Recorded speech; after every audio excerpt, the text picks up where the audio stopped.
Alright, so we are going to make a Tiranga Khichdi or tricolor Khichdi on the campfire. It's essentially just rice. Basmati rices are standard, but you can use any rice. Masoor, or what we call split lentils in the US, and then split mung, which we call mung, whether in India or the US. So I just have this together. Just you don't really need to do too much measurement because khichdi is anyway going to be a wet sort of a thing. So I'll first just put some water, just stir it around just to wash off some stuff that might be there.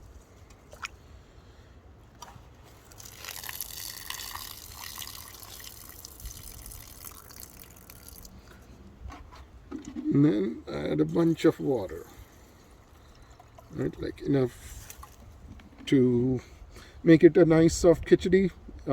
If you're somebody who likes to do measurements, I would say make it about 3:1 for a nice soft campfire khichdi, because the heat on a campfire is such that a lot more water evaporates than it would on a normal gas stove. So that's why in general when you're cooking anything that is liquid based on a campfire, you should always add more water than you otherwise would have.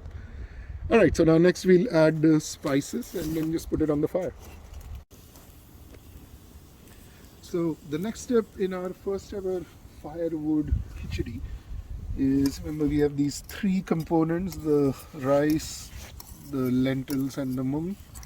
We are just going to add some spices here. These are very simple basic spices we have, nothing too complicated. We have some Himalayan salt, the pink salt, mainly because it is better at higher temperatures as opposed to iodized salt. We have black pepper. We have some Old Bay seasoning, some red flakes, and I think, what is that? That's also just another generic seasoning, extra spicy dash flavoring.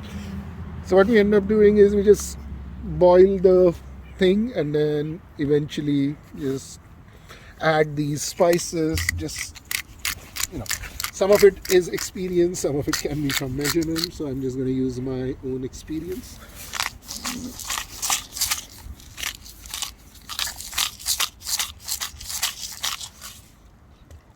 And some Old Bay seasoning.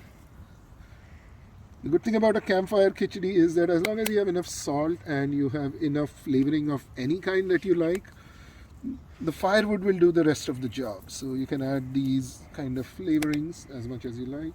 I'm going to add a little more salt because sometimes you have to add a little extra water later.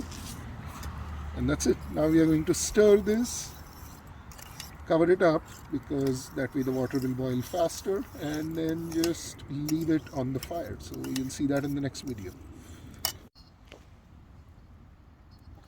Okay, the next step in making our khichdi, which we have already gotten all the grains and the spices together and added the water, is to now add it on the fire. So what I have done is, if you take a look at the wood over there, I rearranged the firewood such that it is giving me a flat area, and then I have this stainless steel pot with a metallic handle that I'm using with an oven mitt. So I'm just going to place this so that it can stay flat, and this extreme heat will get it boiling pretty soon. And you just have to, some of this comes from judgment and experience, how to keep it balanced so it doesn't topple and spill everywhere. But yeah, like this. So at this point it should start boiling, and then once it starts boiling I will cover it up. Just leave it covered. Typically 10 to 15 minutes is enough, but yeah, we'll see how things go.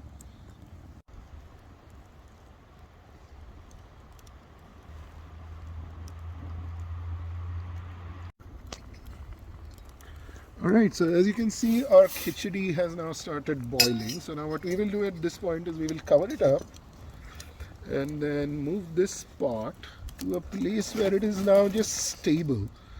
Doesn't necessarily have to be on too much fire, right? And given that it is stainless steel, and as long as you use fireproof mitts, obviously don't do this with just your hands, you can just keep it there. Because remember, the thing about water is that once it gets to 100 Celsius, it pretty much stays at 100 Celsius till it boils away. So now what we do at this point is we've just kept the lid on it. Occasionally I'll have to move the wood around a little bit to make sure it's not toppling over.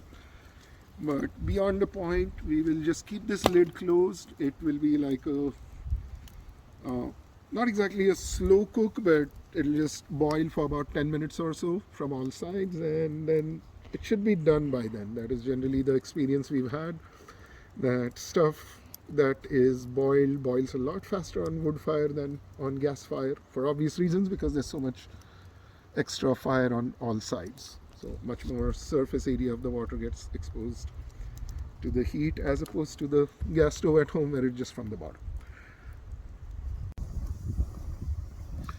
Alright, so as our khichdi cooks here on the side over the hot embers, we also put some eggs to boil on the side. And why eggs? Not that we are going to add the eggs in the khichdi, but if you have a fire going and if you have eggs and if you have water and if you have something to cook them in, why not just boil eggs? Because boiled eggs are one of those things that come in nature's packaging. You can literally, as long as you're out in the wild, you can throw the peels anywhere as long as it's not on a trail, because they are biodegradable. No methane problems there, and they are portable. They last a couple of days at least, generally in decent weather.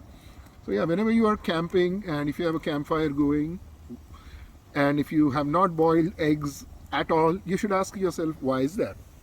Is it because you don't eat eggs? If so, then okay, but otherwise, yes, you should always try to boil eggs when you have a campfire going.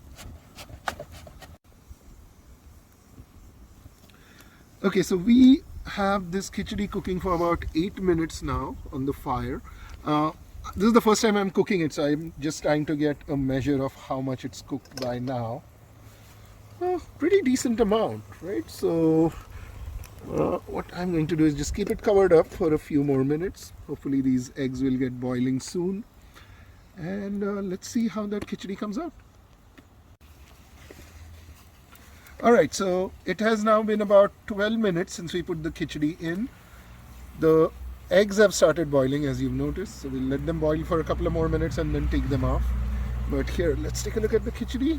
Oof, looks pretty good. Just going to taste a little bit to make sure that it is cooked through. Yeah, definitely cooked through. So I'm just going to cover this up again, take this off the heat.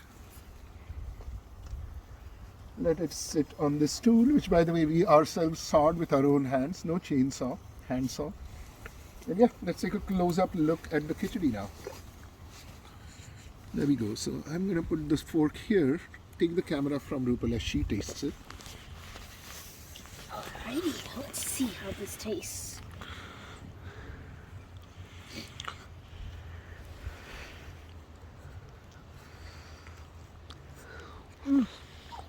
It is really good. The wood fire really adds an extra flavoring to it. It is amazing. Delicious. Awesome.